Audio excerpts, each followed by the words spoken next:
our chief national security correspondent, Jim Sciutto. He's in Manila right now in the Philippines. He has an exclusive report on that confrontation between the Chinese military and a U.S.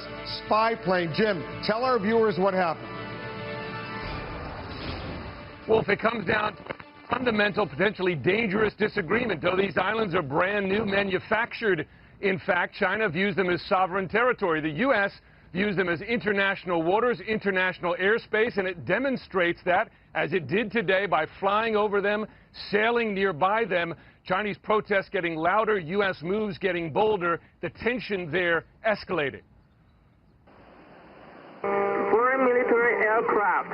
This is Chinese Navy. You are approaching our military alert zone. Leave immediately. High above the South China Sea, the radio crackles with a stern warning.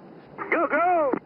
The source of dispute appears on the horizon seemingly out of nowhere. Islands, man-made by China, hundreds of miles from its coastline. So when's the last time you went up? CNN got exclusive access to classified U.S. surveillance flights over the islands. 80 knots. The first time journalists have been allowed on an operational mission by the state-of-the-art P-8A Poseidon, America's most advanced surveillance and sub-hunting aircraft. So we've just arrived on station now above the 3 islands that are the targets of today's mission. It's these 3 islands that have been the focus of China's building in the South China Sea over recent years. China's alarming creation of entirely new territory in the South China Sea is one part of a broader military push that some fear is to challenge U.S. dominance in the region, sailing its first aircraft carrier, equipping its nuclear missiles with multiple warheads, developing missiles to destroy U.S. aircraft carriers, and now building military bases far from its shores. For the U.S., the islands are a step too far, and this flight is part of a new and bold American military response that may soon include sailing U.S. warships close by as well. In just 2 years, China has expanded these islands by 2,000 acres, the equivalent of 1,500 football fields and counting, an engineering marvel in waters as deep as 300 feet. You're a military man. You look at this, is there any doubt that that is a future military installation? It appears to be build-up of military infrastructure, and not to mention we were just challenged probably 30 minutes ago, and the challenge came from Chinese Navy, and I'm highly confident it came from ashore on this facility here. What used to be the Fiery Cross Reef now has early warning radar, an airport tower, and a runway long enough to handle every aircraft in the Chinese military. Some are calling it China's unsinkable aircraft carrier. These videos of the islands, taken from the P-8's advanced surveillance cameras, never before declassified. In a sign of just how valuable China views them, the new islands are already well protected. There's obviously a lot of surface traffic down there, Chinese warships and Chinese Coast Guard ships. We heard the proof. The Chinese Navy ordering the P-8 out of the airspace not once, not twice, but 8 times on this mission. This is the Chinese Navy. This is the Chinese Navy. Please go away quickly. And like the surveillance videos, the audio of these warnings never before shared with the public. You heard over the intercom, Chinese Navy. This is the Chinese Navy. And what was interesting is that there were also civilian aircraft. There was a Delta flight on that same frequency that when it heard that challenge, it piped into the frequency to say, what's going on? The Chinese Navy then reassuring them, but as the flight crew tells me, that can be a very nerve-wracking experience for civilian aircraft in the area. And the more China builds, we're told, the more frequently and aggressively it warns away U.S. aircraft. This is a dredger actually pumping sand from under the water on top of an area they're trying to build up land. And we see this every day. So I think they work weekends when they're doing this because 24/7. It happens. We see it all the time. Looking at these islands, you see the landing strips, you see military barracks, you see roads being built, trucks driving on those roads, and squadrons of dredgers and cargo ships adding to them every day. I have to say, Wolf, as you see them, they look like very permanent installations. It's difficult to see how, even with increased U.S. military traffic in the area, how China backs down. Jim, why the increased concern about all of this right now? Because I know there is intense concern at the highest levels of the United States government.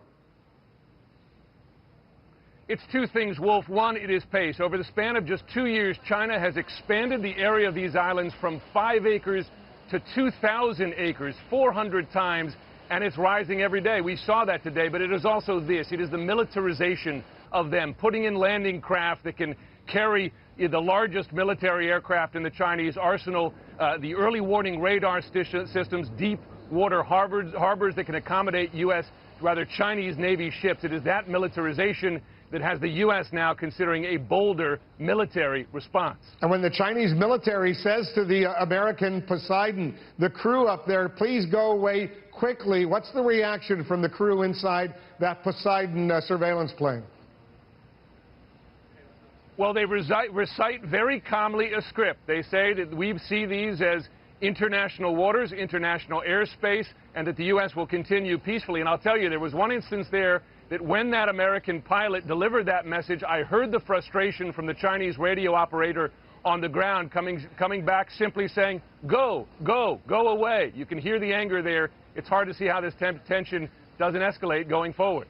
Jim Sciutto with an exclusive report for us. Thanks very much. We're going to get reaction to that. That's coming. A new, blatant, and aggressive threat from Kim Jong-un. His forces will open fire on any South Korean ships moving into what he sees as North Korean waters. Tonight, South Korea, a U.S. ally, is angrily vowing retaliation. Threats like this from Pyongyang have kept America from being able to negotiate over Kim's nuclear weapons program, like it's trying to do with Iran. CNN has learned during the 2 years of America's obsessive attempts to prevent Iran from building even one nuclear bomb, North Korea has been greatly expanding its ability to make the nuclear explosive materials that it needs to make nuclear weapons. Former UN Weapons Inspector David Albright says in those 2 years, Kim Jong-un's regime has doubled the size of the enrichment plant at Yongbyon, which you can see in these satellite photos. Yongbyon is where experts say North Korea enriches uranium for nuclear bombs. And Albright says that's not all they've done. North Korea's been spending its own money to build up its nuclear weapons program, but it's also been shopping overseas to get the equipment that they need in order to build up their nuclear arsenal.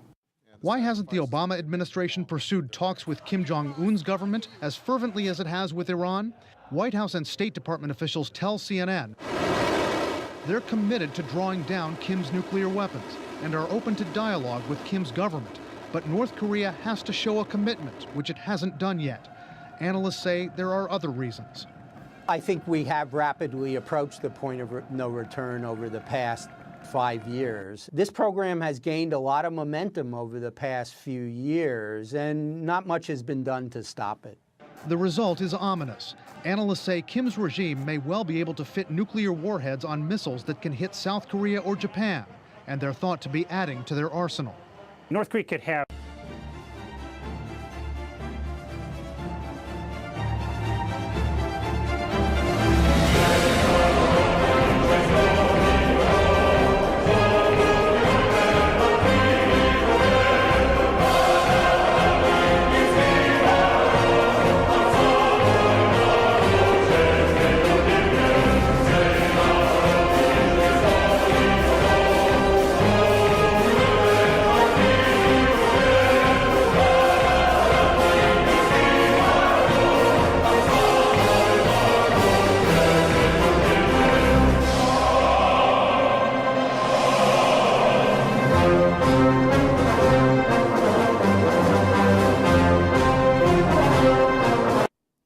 until now, the Kremlin has insisted that its annexation of Crimea in the middle of March last year was purely a reaction to a referendum that was staged there in which apparently 97% of the population of Crimea voted to become part of Russia.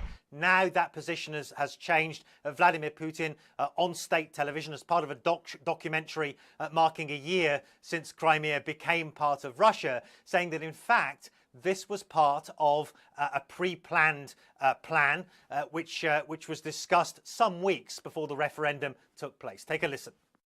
I called the leaders of the special services in the Ministry of Defense to the Kremlin, and I laid the task out before them to save the life of the president of Ukraine. Otherwise, they would have just destroyed him. We readied to take him straight out of Donetsk, by land, by sea, and by air. It was the night of the 22nd to the 23rd. I said to all colleagues, we have to start working on the return of Crimea to Russia. Well, Vladimir Putin there revealing also details of a plan to evacuate Viktor Yanukovych, the ousted president of Ukraine. Up until now, there had been no details about a special forces operation that had been set in motion to extract him. It's not the first time, I have to say, that Vladimir Putin has, how shall we say, revised his idea, revised what happened in the past, the steps that have been taken. You remember on February the 27th of last year when armed men dressed in full uniform started to take over key government installations in Crimea. The word from the Kremlin back then was that these are not Russian forces, these are purely self-defense groups that have assembled ad hoc on the ground. He then subsequently admitted that they were in fact Russian regular forces sent in to back the locals. And so, again, it's not the first time that Vladimir Putin has changed his story. And I suppose it raises the question, will he change his story again over other details? For instance, the deployment of Russian forces in Ukraine, in eastern Ukraine, which he categorically denies at the moment. Will that story change in the future?